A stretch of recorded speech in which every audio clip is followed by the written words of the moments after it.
సద్గురు జ్యోతిషాలయం వారి 2024 ఫిబ్రవరి ద్వాదశ రాశి ఫలితాలను మనం తెలుసుకోబోతున్నాం. తాకట్టులో ఉన్న బంగారాన్ని విడిపించి ఆ రోజు ఆన్లైన్ రేటుకే మేము కొంటాం. Sharma gold company. ఈ నెల ఫిబ్రవరి 14వ తారీఖున వసంత పంచమి వస్తుంది. మీ పిల్లలందరినీ కూడాను సరస్వతి దేవాలయం, మీ దగ్గరలో ఉన్నటువంటి సరస్వతి దేవాలయానికి తీసుకొని వెళ్ళండి, దర్శనం చేయించండి, వాళ్ళ పుస్తకాలను అక్కడ పూజ చేయించండి. ఓకే, ఇది పెట్టుకుంటే మన ప్రపంచానికి జనవరి 22వ తారీఖున రాజా రామచంద్రస్వామి వారు తన యొక్క రామరాజ్యాన్ని స్థాపించేశారు. మనమందరూ కూడా భారతీయులుగా ఉన్నదానికి గర్వించాలి. మనమందరూ ఇప్పుడు రామరాజ్యం, అసలు సిసలైనటువంటి రామరాజ్యంలో ఉన్నాం. ఇది ఒక గర్వకారణం. 2024 మనకు ఒక మైల్ స్టోన్ అని కూడా చెప్పుకోవచ్చు. జ్యోతిష్ శాస్త్రీత్యా ద్వాదశ రాశుల్లో 8వ రాశి అయినటువంటి వృశ్చిక రాశి మిత్రులారా, మీరు విశాఖ నక్షత్రం 4వ పాదం, అనురాధ నక్షత్రం 1, 2, 3, 4 పాదములు, జ్యేష్ఠ నక్షత్రం 1, 2, 3, 4 పాదాలకు జన్మించిన మీరు వృశ్చిక రాశి వారిగా పరిగణించబడుతున్నారు. ఈ నెల మీకు శుభాశుభ ఫలితాలు ఎలా ఉన్నాయి అంటే, సూర్యుడు బుధగ్రహంతో 3వ ఇంట్లో ఉన్నారు, 4వ ఇంట్లో శని మరియు 5వ ఇంట్లో రాహువు, 2వ ఇంట్లో శుక్రుడు మరియు కుజుడు ఉండడం, కేతు 11వ ఇంట్లో, శుక్రుడు మరియు కుజుడు మీకు ఆర్థిక ప్రయోజనాలను ఇస్తున్నారు. బృహస్పతి 6వ ఇంట్లో ఈ నెల మొత్తం ఉంటారు. ఈ మాసం వృశ్చిక రాశి వారికి మిశ్రమంతో పాటు కొంచెం బాగుంటుందని చెప్పి, ఎందుకంటే అర్ధాష్టమ శని నడుస్తుంది, నాలుక మీద శని భగవానుడు కూర్చొని ఉంటాడు. సహోద్యాయులు కాస్త పూర్తిగా మద్దతు ఇస్తారు. ఉద్యోగం కోసం ప్రయత్నం చేసిన వాళ్ళకి మంచి అవకాశం, కొత్త కొత్త ఉద్యోగాలు వస్తున్నాయి. కుటుంబ పరంగా మిశ్రమ ఫలితాలు ఉంటాయి. వ్యాపారులకి నెల ప్రారంభం చాలా అనుకూలంగా ఉంటుంది.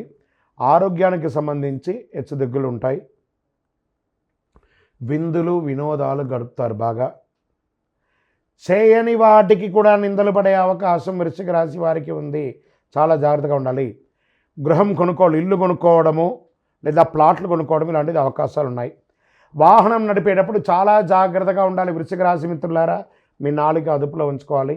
వ్యాపారానికి సంబంధించినటువంటి ఏదైనా కొత్త చలోక్తులు నేర్చుకోవచ్చు. ఇంపోర్ట్ ఎక్స్పోర్ట్ బిజినెస్ బాగా ఉంటుంది. ఆరోగ్యం పట్ల చాలా జాగ్రత్త వహించాలి. రాజకీయ నాయకులకి ఉత్తమమైనటువంటి కాలం. సినిమా ఫీల్డ్కి సంబంధించిన వారికి చాలా అనుకూలంగా ఉంటుంది. అర్ధాష్టమ శని ప్రభావం కాస్త తగ్గే అవకాశాలు కూడా ఉన్నాయి మాస ద్వితీయంలో. ఎలక్ట్రానికల్, కెమికల్ మరియు సాఫ్ట్వేర్ రంగం వారికి చాలా చక్కటి యోగాన్ని అందిస్తుంది ఈ నెల.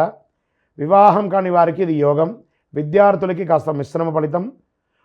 ఉద్యోగంలో ఉన్నవారికి పై అధికారం నుంచి స్త్రీ పురుషులు ఇరువురికి కూడా కాస్త స్ట్రెస్ ఉంటుంది, బాగా ప్రెషర్ ఉంటుంది, కాబట్టి స్ట్రెస్లో పొందుతారు. డిఫెన్స్లో ఉన్న వాళ్ళకి, పోలీస్ రంగం వారికి, ఈ యొక్క మున్సిపల్ ఎంప్లాయీస్ వీళ్ళంతా ఉంటారు కదా, వీళ్ళకందరికీ, బ్యాంకింగ్ సెక్టార్ వారికి, సర్వీస్ సెక్టార్ వారికి అన్నిటికీ కూడాను చాలా మిశ్రమంగా ఉంటుందని కూడా చెప్పచ్చు. వ్యవసాయదారులకి చాలా మంచి యోగం అని కూడా చెప్పచ్చు. కానీ రాజకీయ నాయకులకి మాత్రం ఇది యోగ కాలమని కూడా చెప్పచ్చు. మీరు సంతకం పెట్టే దస్తావేజులన్నీ కూడా జాగ్రత్త. మళ్ళీ చెప్తున్నాను, ఎంత బాగుందో అంత జాగ్రత్తగా కూడా ఉండాలి. వాహనం నడిపేటప్పుడు మీ అలవాట్లు మీ అదుపు దాటి వెళ్లకుండా చూసుకోండి. మీ పర్సనల్ జాతకం కోసం కింద నెంబర్కి వాట్సాప్ ద్వారా మీ డీటెయిల్స్ అన్నీ కూడా పెట్టండి. లక్కీ డే శనివారం చాలా కలిసి వస్తుంది. Lucky number 9. అదృష్టం కలిగించే రంగు నీలం మరియు బ్లాక్ చాలా కలిసి వస్తుంది. కార్యసిద్ధిని కూడా కలిగిస్తుంది. పశ్చిమ దిశ ప్రయాణాలు చాలా అనుకూలం. అయ్యప్ప స్వామి వారి యొక్క దేవాలయానికి వెళ్ళి ప్రదక్షిణం చేయండి. 18 ప్రదక్షిణాలు చాలా అనుకూలం కలిగిస్తుంది. చంద్రాష్టమం ఫిబ్రవరి 18, 2, 2024 9:54 రాత్రి నుండి 21, 2, 2024 7:44 ఉదయం వరకు చంద్రాష్టమం. ఈ 2.5 రోజులు వాహనం నడిపేటప్పుడు జాగ్రత్త, ఇతరులతో మాట్లాడేటప్పుడు జాగ్రత్త. ఏదైనా పర్మిషన్స్ కోసం వెళ్ళాలి, లేదా రెన్యువల్ చేయాలి అనుకున్నారు, లేదా ఇవన్నీ కూడా లీగల్ ఇష్యూస్ ఏమైనా ఉంటే ఈ 2.5 రోజులు చాలా జాగ్రత్తగా ఉండండి. ఇంకనూ సకల దోషాల తొలగి ఆనందంగా ఉండడానికి ఐశ్వర్య సిద్ధి పంచధూపంతో ధూపం వేయండి. విజయోస్తు. ద్వాదశ రాశులందరికీ కూడాను గోచార గ్రహస్థితులను దృష్టిలో పెట్టుకొని అందరికీ రాశి ఫలితాలను చెప్పడం జరుగుతుంది. ఇందులో అన్ని వర్గాల వారిని దృష్టిలో పెట్టుకొని చెప్పడం జరుగుతుంది. ఇదొక గణితం. దాన్ని లెక్కించి ఆ యొక్క గ్రహాల యొక్క కదలిక గమనాల ద్వారా ఏ ఏ రాశి వారికి ఎలా ఉంటుందో చెప్పడం జరుగుతుంది. బాగా గుర్తుపెట్టుకోండి, జాతకం తెలుసుకోవాలి, కానీ అది జీవితం కాదు. పడుతున్న వర్షానికి ఒక గొడుగు మాత్రమే జాతకం.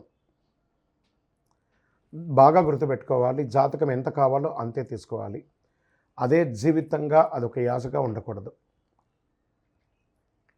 మీ యొక్క మేము చెప్పే ఈ యొక్క జాతకం అంతా కూడాను, మా యొక్క మాస ఫలితాలన్నీ కూడాను మీ యొక్క వ్యక్తిగత జీవితానికి ఒక 40% మాత్రమే వర్తిస్తుంది. మీరు పుట్టిన సమయంలో ఒక లగ్నం ఉంటుంది, ఆ రాశి ఫలితాలు ఉంటుంది, దాని ప్రకారమే మీ యొక్క సంపూర్ణ జాతకాన్ని నిర్ణయించడం జరుగుతుంది.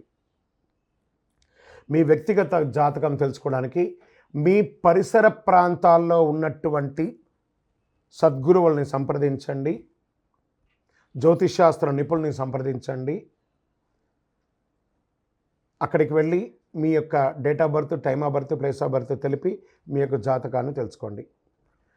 లేదా గురుగారు మేము మీ దగ్గరే తెలుసుకోవాలి అనుకుంటున్నాము, అలా అనుకున్న వాళ్ళకి మీరు ఎందుకు జాతకం తెలుసుకోవాలనుకుంటున్నారు అనే దాన్ని మెన్షన్ చేయాలి. మా ఈ కింద కనబడుతున్న నంబర్కి వాట్సాప్ మాత్రమే చేయాలి, కాల్ చేయకూడదు. మీ details, date of birth, time of birth, place of birth WhatsApp చేయాలి. చేసిన తర్వాత 21 సంవత్సరాల లోపు ఉన్న పిల్లవాళ్ళు ఖచ్చితంగా జాతకం అడగకూడదు. ఇల్లీగల్ అఫైర్స్ గురించి అడగనే కూడదు. కంప్లీట్గా అప్పుల్లో కూరుకుపోయి అప్పులు బయట ఎలా పడాలని మాత్రం అడగకూడదు. మీరు వ్యాపారమో ఉద్యోగమో చేసి అప్పులు తీర్చుకోవాలి. 60 సంవత్సరాల పై చెలుకు వాళ్ళు అడగకూడదు. ఎందుకంటే వారు అన్ని వసంతాలను పొంది ఉంటారు కాబట్టి 60 సంవత్సరాల పై చెలుకు వారు అడగాల్సిన అవసరం లేదు. మీ వ్యక్తిగత జాతకం, విద్య ఎలా ఉంటుంది, వ్యాపారం ఎలా ఉంటుంది, ఉద్యోగం ఎలా ఉంటుంది, వివాహం ఎప్పుడవుతుంది, సంతానం ఎప్పుడవుతుంది, ఆరోగ్యం ఎలా ఉంటుంది, భూమి ఏమైనా కలుసు, ఇలాంటివి అడగండి. అన్య ప్రశ్నలు అడగకండి. వాట్సాప్లో వివరాలు వస్తేనే మేము రిప్లై ఇస్తాము. దాని తర్వాత మీరు మాకు కాల్ చేయొచ్చు. ఈ 12 రాశులు చూస్తున్నటువంటి ప్రేక్షక మిత్రులందరికీ కూడాను మీరందరూ కూడా ఆయురారోగ్య ఐశ్వర్య భోగభాగ్యాలతో ఉండాలని అఖిలాండ కోటి బ్రహ్మాండ నాయకుడు శ్రీ ధర్మశాస్త్ర అయ్యప్ప స్వామి వారిని ప్రార్థన చేస్తున్నాను.